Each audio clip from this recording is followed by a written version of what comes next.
Ayolni tushunish qiyin deyishadi. Lekin haqiqat shundaki, ayollar murakkab emas.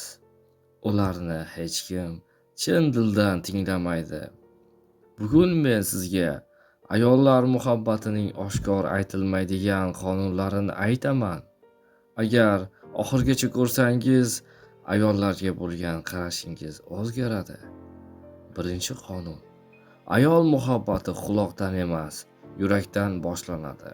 Ayol so'zlaringizni emas, u bilan gaplashganda o'zini qanday his qilganini eslab qoladi.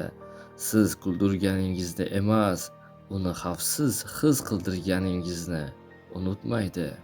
Ayolni so'z emas, his zabt etadi. Ikkinchi qonun. E'tibor muhabbatning asosiy valyutasi. Ko'pchilik o'ylaydi, ayolga pul kerak. Yo'q, ayolga e'tibor, eshitilish, tushunilish va yonida kimdir borligini his qilish. E'tibor yo'q joyda eng kuchli sevgi ham so'nadi. Uchinchi qonun. Ayol kuchli erkakka emas, barqaror erkakka bog'lanadi. Ovozi baland erkak emas, gapiga turadigan erkak jozibali.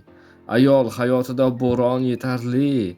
U tinchlik olib keladigan erkakka oshiq bo'ladi. Barqarorlik eng kuchli joziba. To'rtinchi qonun. Ayolni boshqarib bo'lmaydi, faqat tushunish mumkin. Ayolni o'zgartirmoqchi bo'lsangiz, yo'qotasiz. Qanday bo'lsa, shunday qabul qilsangiz, u o'zini siz uchun o'zgartiradi. Beshinchi qonun. Ayol muhabbati sekin boshlanadi, lekin chuqur bo'ladi. Ayol darrov sevib qolmasligi mumkin, lekin sevib qolsa jiddiy. Shuning uchun ayol yuragi bilan o'ynamang. Chunki u bergan muhabbat haqiqiy. Ayollar muhabbati sir emas. U faqat e'tiborsiz odamlar uchun tushunarsiz. Agar ayol siz bilan qolsa, demak u o'zini qadrlangan his qiladi. Agar video foydali bo'lsa, like bosing va obuna bo'ling.